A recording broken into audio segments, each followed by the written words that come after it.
नमस्कार. मधुरम चॅनलमध्ये तुमचं सगळ्यांचं पुन्हा एकदा स्वागत. आज पुन्हा एक वेगळा विषय तुमच्यासमोर घेऊन आली आहे. नुकतीच आपण रामनवमी साजरी केली आणि रामायण आणि महाभारत आपल्या आयुष्याचे कसे मार्गदर्शक आहेत, रामकृष्ण आपल्या जगण्याचे कसे द्योतक आहेत हे आपल्याला दिसून येतं. मग महाभारतामध्ये जसे 100 कौरव 5 पांडव यांचा उल्लेख होतो, तशाच काही स्त्रियाही आहेत की ज्यांनी आपलं नकळत कर्तव्य पार पाडलं. पडद्यामागचे कलाकार आपण म्हणूया, तर अशा स्त्रियांचा उल्लेखसुद्धा करणं, त्यांना अधोरेखित करणं गरजेचं वाटलं. असा विचार मनात घेऊन आजचा विषय मी मांडते, महाभारतातील स्त्रिया. प्रकृतीच्या दृष्टिक्षेपातून आपण विचार केला तर जीवात्मा निर्माण झाले. पहिल्यांदा सृष्टीच्या गर्भात सजीवांचा जन्म झाला. या सगळ्या संकल्पना आपण जाणतोच. श्रीमद भगवद्गीतेमध्ये बुद्धियोग विशद करताना सृष्टीनं जीवात्म्याला मूर्त रूप दिलं. कर्मयोग आणि बुद्धियोग हा भक्तियोगाकडेच कसा घेऊन जातो हे अर्जुनाला युद्धासाठी तयार करताना श्रीकृष्णांनी सांगितलं. ती भगवद्गीता. प्रकृती स्त्री स्वरूप, यात भारतीय स्त्रिया म्हणजे त्यागमूर्ती, तपस्या, श्रद्धा, निसर्गाचा उल्लेख केला तर ज्याप्रमाणे गाजावाजा न करता या सृष्टीचे सौंदर्य खुलवत असतो, तसंच भारतीय स्त्रिया आपल्या कुटुंबासाठी अपार कष्ट करत असतात. गीतेतील कर्मयोग समजून घ्यायचा असेल तर स्त्रीचे अंतरंग समजून घ्यायला हवं, स्त्रीचं अंतरंग समजून घेता यायला हवं. सती, सावित्री, द्रौपदी, गांधारी या पुराणातील दैवी आदर्श स्त्रिया. रामायण महाभारताचा समांतर विचार करताना लक्षात येतं की रामायण हे कर्तव्याला महत्त्व देताना भावनांनाही जपतं, पण महाभारत केवळ संघर्ष, युद्ध बघायला लावतं. आणि महाभारत एक अरण्य आहे. अनेक पात्र, प्रसंग, प्रत्येकाचं भावविश्व वेगळं, त्यांचे आपापसातील संबंध, संवाद यातून निर्माण होणारं एक संघर्ष कथा आहे म्हणजे महाभारत. पण ही संघर्ष कथा उलगडत जाते ती भगवद्गीतेच्या या निरूपणानं, भगवद्गीतेच्या या छोट्याशा श्रीकृष्ण आणि अर्जुनाच्या संवादानं. महाभारतामधलं हे भीष्म पर्व आपल्याला जास्त महाभारताकडे घेऊन जातं असं म्हणलं तरी वावगं होणार नाही. श्रीकृष्णानं युद्धभूमीवर अर्जुनाला कर्माचं महत्त्व सांगितलं आणि ते सांगत असताना नकळत त्यांनी भक्तियोगच विशद केला. ते महाभारत तत्कालीन जगात वावरताना हे अतिशय मार्गदर्शक ठरतं. पण तरीही रामायणातील स्त्रिया सीता, मंथरा, शबरी, उर्मिला यांची जीवनगाथा जास्त सहज उलगडली गेली असं वाटलं. तशी महाभारतातील स्त्रियांचं बलिदान थोडं अजून उलगडायला हवं होतं का असं वाटलं. पुरुषप्रधान स्त्रीप्रधान असा विचार नको करूयात, पण स्त्रीचं आदर्श स्वरूप समजून घेताना महाभारतातील स्त्रियांचा जास्त विचार करूयात असे आज वाटले आणि हा विषय मांडते. मग डोळ्यासमोर प्रथम आली ती द्रौपदी, महाभारताची महानायिका असेच म्हणता येईल. सुपरवुमन. गांधारी, द्रौपदी, कुंती ही प्रमुख स्त्रीपात्र महाभारत उलगडताना दिसतात. या स्त्रिया महाभारताच्या कथानकावर प्रभाव टाकतात. गांधारी कौरव माता, कुंती पांडव माता, द्रौपदी पांडव पुत्रांची भार्या एवढीच ओळख आपण विचार करताना करतो, पण प्रत्येक पात्राचा उल्लेख करताना, ते पात्र उलगडताना थोडासा वेगळा विचार करता येणं गरजेचं आहे का असं वाटलं. प्रत्येकाची भूमिका समजून घेताना महाभारत जास्त उलगडत जातं. गांधारी कुरुकुलाची पुण्याई, एक शिवशक्ती होती. पती धृतराष्ट्र दृष्टीहीन असूनही कांगावा न करता एक उत्तम सहचारी ठरली. संपूर्ण आयुष्य एका व्रतीप्रमाणे भोगताना नसलेल्या गोष्टींना पाठबळ देत राहिली. एक आदर्श पतिव्रता ठरली. पतीला पाहता येत नाही म्हणून कांगावा न करता तिने तो मार्ग पत्करला आणि स्वतःची मुले तिने कधीच पाहिली नाहीत. कुरुकुलातील वाईट गोष्टींची कधी पाठराखण मात्र तिने कधीच केली नाही. डोळ्यावर एक पट्टी बांधून ती सदैव आपल्या पतीची साथ देत राहिली. खरी सहचारिणी ठरली.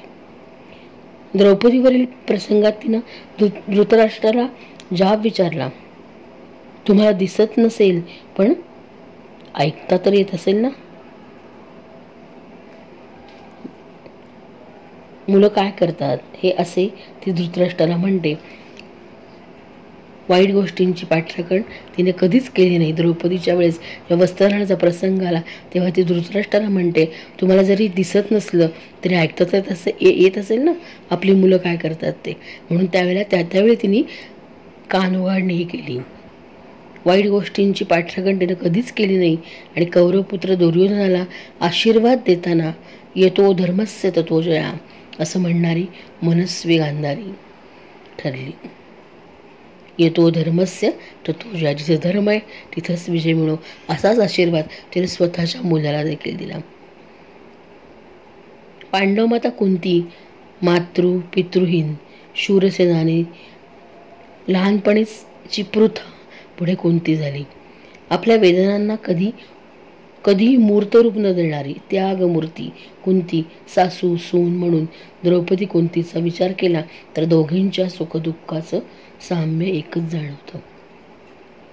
महाभारतातील महानायिका द्रौपदी यज्ञातून जन्माला आलेली याज्ञसेनी. संभ पर्वात तिच्या जन्माच्या कहाण्या मिळतात. त्यातच द्रुपद राजाची कन्या द्रौपदी असा उल्लेख आपल्याला मिळतो. या द्रौपदीचा उल्लेख करताना तिचं पात्र उलगडताना राजभोग उपभोगात मोठी झालेली पण वनवास चुकला नाही तिला. राजपत्नी झाल्यावर देखील सीता द्रौपदीत हे साम्य असलं तरी वनवासचा निर्णय सीतेचा होता, रामायणातला स्वतःचा होता. इथे द्रौपदीला तो लादण्यात आला होता, तो मान्य करायला लावला होता.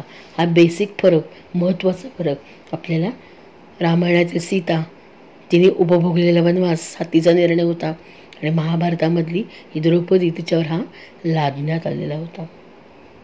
साम्य एकच, तरी त्याग दोघींचा हा लक्षात घेण्यासारखाच. श्रीकृष्णाची सखी म्हणून स्वतःला भाग्यवान समजणारी मनस्वी प्रेममूर्ती द्रौपदी 5 पांडवात वाटलेली, तरी तक्रार न करता न्याय देत नात्याला खुलवणारी आदर्श पत्नी द्रौपदी.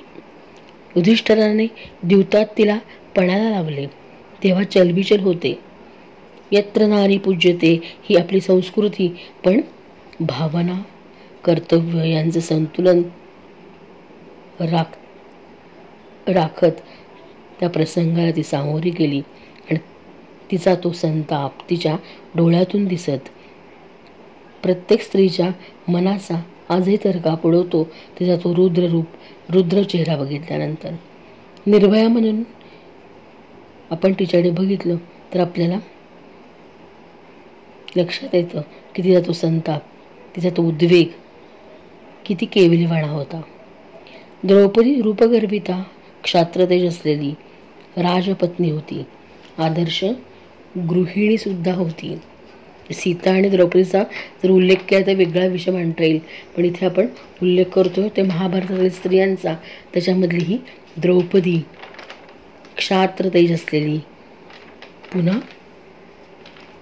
एक संघटनप्रिय किंवा आपल्या पतींना योग्य साथ देणारी, सदैव मदत करणारी अशी राजकन्या, राजपत्नी, रूपसुंदर असूनही तिला वनवास पत्करावा लागला. गांधार ग्रामातील आवाज द्रौपदी होती. अशा महाभारतातील स्त्रिया गांधारी, कुंती, द्रौपदी मनस्वी मनाने मोठ्या त्यागमूर्तीच, प्रेममूर्तीच, डोळ्यात वाणीत ताकद असलेल्या या स्त्रिया नसत्या तर महाभारत कोसळलं असतं. प्रत्येक स्त्रीपात्राचा सखोल विचार करताना अजूनही संदर्भ देता येतील, उलगडत जातील. द्रौपदी वस्त्रहरण प्रसंग स्त्रीच्या उच्च संयमाची पराकाष्ठा. आज तिच्या प्रतिनिधित्व करणाऱ्या निर्भया जगामध्ये वावरताना दिसतात, समोर येतात, पण वाचवणारे कृष्णाचे हात मात्र विरळाच. अशा या महाभारतातील काही स्त्रियांचं योगदान, त्यांचा त्याग थोडासा समोर आणावा म्हणून हा छोटासा मी केलेला प्रयत्न तुम्हाला आवडला असेलच. महाभारतामधल्या स्त्रिया द्रौपदी, गांधारी, कुंती, याच्यामध्ये सीता आणि द्रौपदीमधलं साम्य त्याग दोघींनी केला, पण एकीचा निर्णय स्वतःचा होता तर दुसरींवर तो लादला गेला होता. लादलेला निर्णय आणि स्वकुशीने घेतलेला निर्णय याच्यामधलं साम्य हे अधोरेखित करावं लागेल. स्त्री ही प्रत्येक वेळी का गृहीत धरली जाते, का तिला समजून घेताना लोक कमी पडतात? आजच्या काळाची त्याचा जर विचार केला, त्याचा संदर्भ लावला तर प्रत्येक घराघरात अशा स्त्रिया आपल्याला दिसतील की प्रत्येक वेळी आपल्याच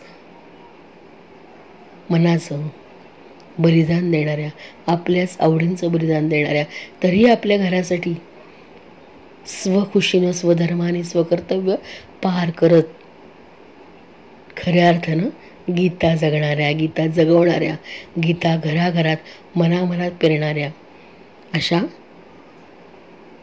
महाभारतातील स्त्रियांचं प्रतिनिधित्व करतात असं मला वाटतं. तुम्हाला आवडला असेलच हा थोडासा वेगळा विषय. अजून यावर खूप बोलता येईल, पण आज थोडंसं छोटंसं या स्त्रियांचा उल्लेख मी फक्त केला. धन्यवाद.